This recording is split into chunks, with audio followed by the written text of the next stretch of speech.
Get to know your shadow. Hi, my name's Casey Gollan, and for the past 25 years, I've coached business owners to achieve epic business growth. And part of this is getting to know your shadow. What is your shadow? Your shadow is the part of yourself you don't want to admit that you have. It's the stuff that creates sabotage. It's the stuff that takes you into areas of your life that you may regret, or you may feel shamed about, or you may feel humiliation about. All of those things that you don't want other people to know about, you hide it and you push it down. And if this is making you uncomfortable, I'm with you, brother or sister. I'm with you, because it makes me uncomfortable as well. But we need to seek that discomfort and get comfortable in it, because that part of us that we are hiding is the part that can take us to the promised land.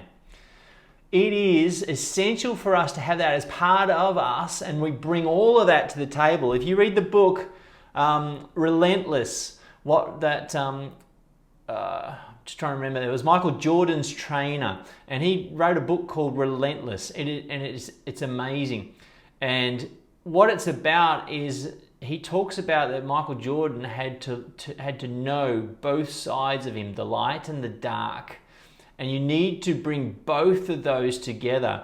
So some part of you, whatever that, if you think of your addictions and your vices, the things that get in your way of getting to where you want to get to achieve your goal, it's because you haven't fully brought it into you and integrated in with the right side of you, or the light side of you.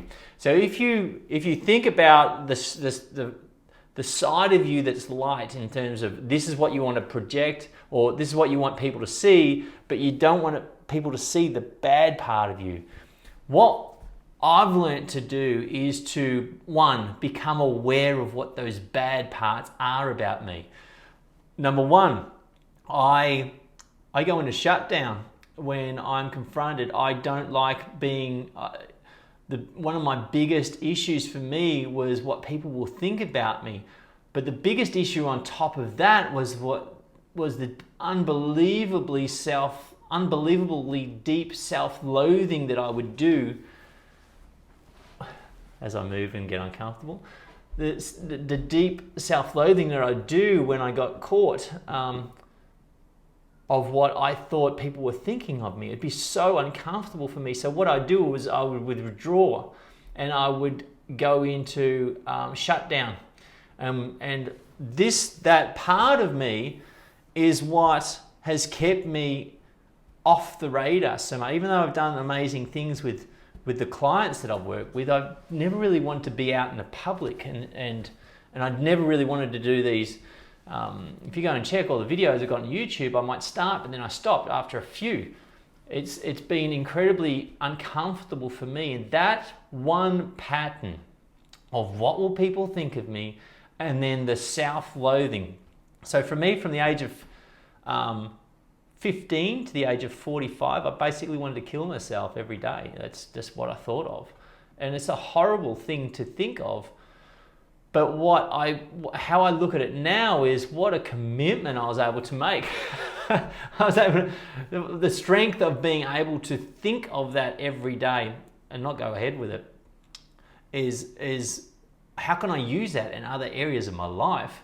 So rather than wanting to kill myself, how can I build the character that I need to become to achieve the vision that I've got, and just apply that same intensity and that same focus to that? So for you, what is it, the areas that bring you down, that you just not want to share with people, and get to know those areas of yourself? It's a step towards being conscious of self. First thing you got to do is accept that you've got those things. The second thing you need to do is be aware of them, and the third part of it is befriend them. Go into that. So how do you do that? When you feel discomfort about something, and particularly the bit that you're ashamed about in your life that brings you really, really down, go into that emotion and be with it. to get the gift that it's got for you, because there will be a gift, you just haven't looked for it and it just kind of runs you an autopilot. For other people, this might be anger, this might be violence, this might be addiction to whatever that addiction might be. You need to befriend that part of you rather than trying to just put it down. Could be alcohol, could be drugs, could be whatever it might be. There's going to be something, and maybe some things, like there might be a number of different things that you do that will stop you from getting you to where you need to go. What I'm here to say is, if you can befriend that part of you and bring it into the light so you can understand it.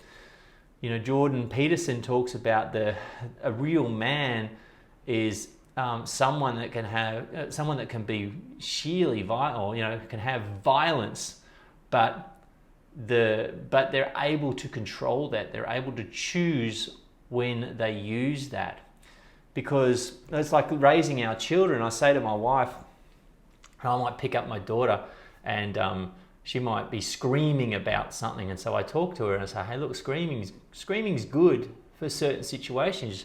Like, there's a spectrum.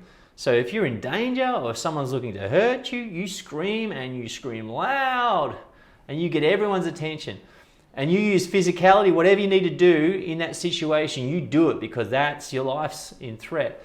But screaming the house down over, I don't know, dropping her doll or something like that, that's where we're educating her and working with her to understand the appropriateness of being able to scream at the top of your voice.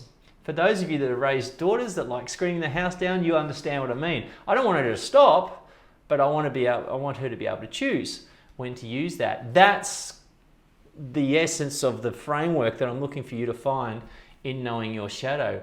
You're going to have something in you that you're not proud of, that you're trying to hide and push down. Bring it up and integrate it into you so that you have choice, and then it enables you to have a spectrum of different tools to be able to use in yourself moving forward. When we neglect and we're humiliated or shamed, and we don't want to bring that bad part of us to what we call a bad part to the equation, we're not our full self. And have you heard the thing, you need to be yourself? Well, to be yourself, you need to be all of yourself, and you need to be vulnerable. What does vulnerable mean? It means bringing all of yourself to the situation, being completely open for the good and the bad, which is only a perception, so that you can bring all of it and everyone feels that you are you. It's a bit of a process, and I've just dropped the pebble in the mill pond for you. And if this is feeling you and resonating with you in some way, there's something to work on there. There's something to work on. And go into it with gratitude, because it's time to bring it up. Because for you to do this amazing vision that you have for yourself, you need to be you. And for you to do you, you need to know all sides of you and bring that to the table. And share what it is that you have brought to the table. And that's going to transform not just your life, but it will transcend other people's lives, because that's what we're supposed to do as humans, is learn, get the wounds, and from the wounds bring out the wisdom for ourselves, and then share the wisdom. Because in healing ourselves, we heal others. And if you want to make a change in the world, the best way to do is to heal yourself, because in healing yourself, you heal others, which goes on to change the world. Let's do epic. Thanks for listening. My name's Casey. Talk again soon.